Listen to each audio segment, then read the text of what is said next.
Rapaz, Dacopi acabou de lançar um dos melhores episódios que eu já vi na minha vida, porque a direção desse episódio 4 foi tão insana que até o momento se tornou o meu episódio favorito desse ano. E olha que ele nem é focado nos personagens principais da história, mas vamos por partes, né? Porque eu sou o Mate e, cara, vamos falar desse episódio insano desse anime, onde foi focado inteiramente no Naoki. E já começando naquele pique, com os protagonistas descobrindo que acharam o corpo da Marina, e a gente vê como isso afetou demais a cabeça do Naoki, que estava extremamente nervoso sobre toda essa situação. Não somente ele, mas também o Dacopi, que estava claramente culpando-se por tudo que ocorreu nos episódios anteriores. Inclusive, o Naoki escutou uma sugestão do Dacopi em confessar tudo aquilo logo, com a intenção do Dacopi sendo para amenizar a dor da família da Marina para saber sobre tudo que ocorreu, mas a do Naoki sendo diferente, porque isso poderia muito bem reduzir a pena que eles teriam na FEBEM. Porém, a Shizuka estava agindo completamente normal, como se nada estivesse acontecendo, focando apenas na sua viagem para Tóquio para se encontrar com o Chopper. E bem, como o Naoki estava extremamente apaixonado por ela, ele tentou seguir um pouco a vontade da Shizuka, que era esse planejamento, mas obviamente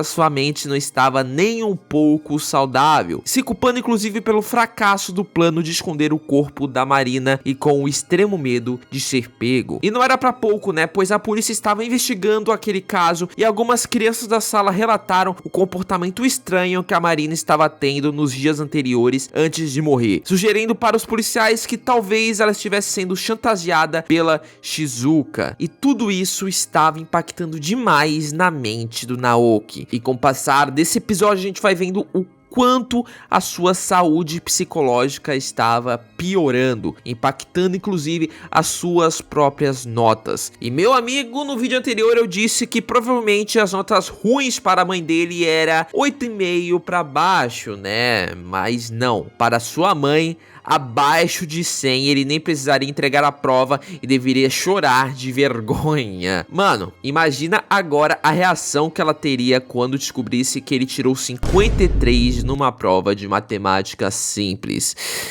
E meu amigo, a partir desse momento aqui do episódio, o anime consegue de uma maneira brilhante nos introduzir dentro da mente do Naoki, começando quando ele entregou aquela nota para sua mãe, e ela nem reagiu vendo aquela nota. Ela simplesmente deu para ele aquela panqueca que ela sempre ameaçava não dar, né? E bem, na cabeça do Naoki, esse ato significava que ela havia entendido o que estava acontecendo com ele, né? E iria o confortar dando aquela panqueca, né? Até porque uma colega de classe dele acabou de falecer, né? Bem, porra nenhuma. Não. Ela interpretou como se essa nota fosse uma atitude infantil dele de se rebelar contra ela, e que ele havia desistido de se esforçar na escola. E então, se ele desistiu, nada mais justo do que ela desistir dele também, falando que nem vale mais a pena ele se esforçar e que ele podia comer panqueca quanto ele quisesse. E cara, obviamente essas palavras o feriram como se uma lança tivesse perfurado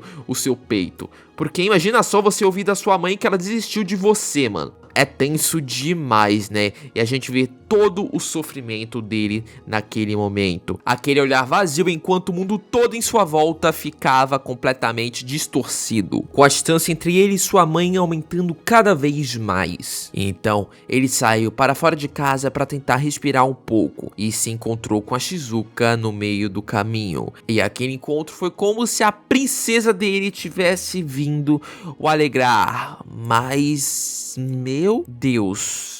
Bem, no vídeo passado eu disse que a Shizuka era uma manipuladora por natureza e eu tinha um pouco de dúvida se ela estava manipulando ele por querer ou não, mas não me resta a menor dúvida agora que ela sabe muito bem o que estava fazendo. Ela percebe que o Naoki faria tudo por ela por causa dessa paixão e então propõe um acordo com ele. Enquanto viajava para Tóquio para reencontrar o Chopper, porque ele não se entregava para a polícia em seu lugar com a prova do crime e seria preso na FEBEM por ela.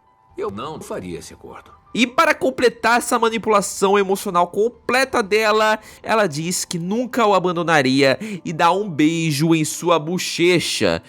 E mano, como ele estava completamente devastado mentalmente por causa de sua mãe e estava completamente apaixonado na Shizuka, bem, meus amigos, no dia seguinte ele iria fazer isso. E quando ele estava saindo de sua casa, o seu irmão o aborda e pergunta se está tudo bem com ele. Que pra fechar com chave de bosta, o seu irmão iria o julgar pra caramba ali por ter arruinado a reputação da família dele por causa desse crime hediondo que ele cometeu, né? Bem, não foi isso, tá ligado? Mas vamos com calma, porque eu vou aproveitar essa interação entre os irmãos para fazer um gancho e viajar um pouco no tempo para explorar um pouco mais a relação entre eles. Então, vamos lá. Antes dele entrar para a escola, o Naoki era um garoto normal, cara. A sua relação familiar também era bem saudável naquela época com sua mãe e seu irmão. Inclusive, essa cena aqui foi a última vez que a mãe dele o abraçou, antes dele entrar para a escola. Porque quando ele entrou, a merda começou, né? Porque o seu irmão, como eu já disse,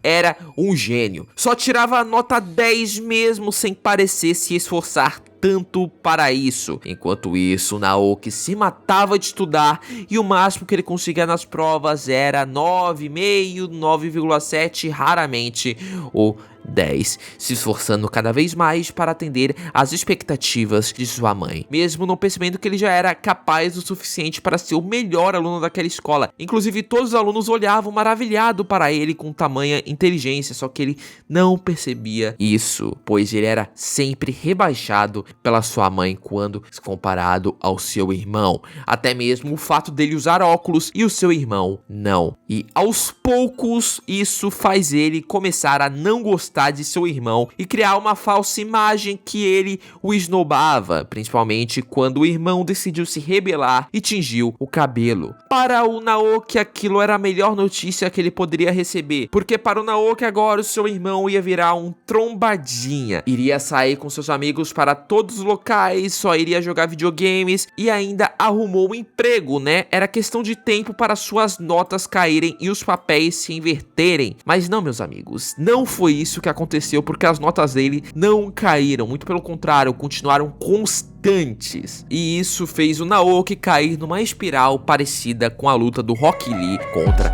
o Gaara, porque não importava o quanto ele se esforçasse, parecia que nunca chegaria perto do irmão prefeito é foda. Fala do meu prefeito, não. Do irmão perfeito prodígio dele, nunca recebendo a atenção da mãe. E quando ele estava refletindo sobre isso, foi quando ele percebeu a presença da Shizuka em sua classe. Uma menina que tinha uma aparência que se assemelhava um pouco com a de sua mãe. E eu não sei se foi uma paixão à primeira vista ou um complexo de Freud, mas o Naoki, a partir daquele momento, estava sempre buscando falar com a Shizuka, que na época ainda estava se isolando por causa do bullying. Aqui a gente soube também do porquê a sua mãe estava colocando tanta pressão no Naoki. Ela era uma doutora e sabia muito bem que sempre tinha que ser perfeita. O mínimo deslize em sua profissão poderia levar à morte de seus pacientes. E talvez isso seja consequência de um trauma passado que ela não fez o necessário e um paciente veio a óbito criando um trauma na sua cabeça, né? Mas a gente não sabe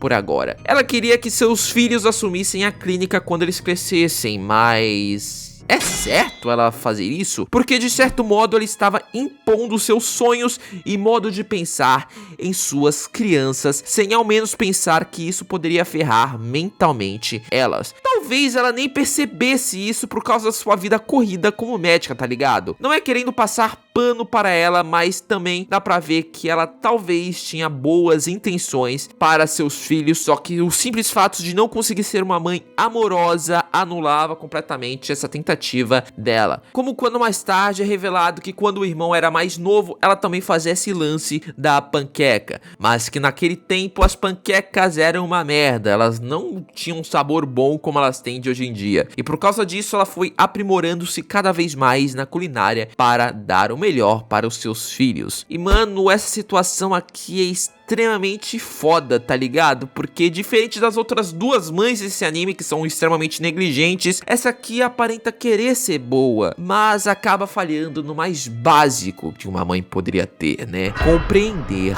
os seus próprios filhos. Voltando para o Naoki, era óbvio que ele estava procurando a aprovação que não recebia de sua mãe, uma pessoa com uma aparência similar à dela. E quando ouviu a Shizuka pedir ajuda pela primeira vez para ele, quis ajudar a salvar a vida dela, a vida de uma pessoa, assim como sua mãe faz diariamente em sua clínica. E a cena em que isso ocorre é muito boa, mano, mostrando aquela câmera que ela havia dado para ele se entregar, como se fosse um verdadeiro reconhecimento que ela teve dele, como se fosse aquelas panquecas da sua mãe. E aquele abraço que a Shizuka deu a ele, depois aquele beijinho na bochecha, como se fosse aquele abraço maternal que ele nunca recebeu desde que entrou na escola. E agora voltaremos para o momento atual do anime, né? E aqui, cara, temos uma cena maravilhosa, onde vemos que o Naoki viu seu irmão como um monstro muito maior que ele. Mas essa percepção é completamente quebrada quando o seu irmão, que finalmente vou revelar o nome aqui, que se chamava Junya, toca em seu ombro e gentilmente o pergunta se está tudo bem, se pondo em total disposição para ouvi-lo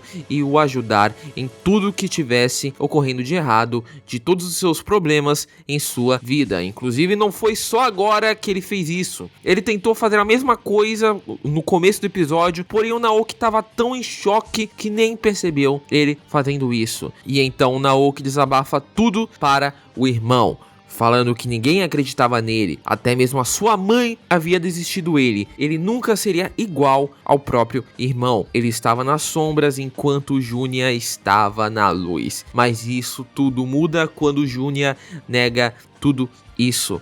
Ele sempre esteve ali pelo Naoki. O Junya acreditava nele e faria de tudo pelo próprio irmão. E nesse momento, o mundo do Naoki finalmente se ilumina e ele percebe que o seu irmão não é aquele monstro imaginário que ele havia criado na sua mente. Ele era, na verdade, um exemplo de irmão que se importava e muito com ele. O Junya não estava nem aí para as notas do Naoki ou essas outras porcaria. Ele estava ali para o que der e vier pelo seu próprio irmão. E ainda assume que ele também não é tão bom em todas as coisas não, tá ligado? Na real, ninguém é. Admitindo que ele é carregado no LoL pela namorada Monozoe Mid, mano. Que insano, né? E então, os dois finalmente se conectam um ao outro. E é inclusive aqui a revelação da panqueca ruim que a mãe dele fazia, que fez o Naoki perceber que até a sua mãe precisava se esforçar todo dia nas atividades que ela fazia. E então, no final de tudo, Naoki aparentemente se entregou para a polícia, porém ela já estava esperta que talvez tinha algo de muito errado nessa coisa e trabalhou na hipótese que ele foi manipulado por alguém. E nesse momento a principal suspeita, que era Shizuka, parecia ter abandonado Naoki por completo, pois só tinha olhos para a viagem a Tóquio para ver o shopping.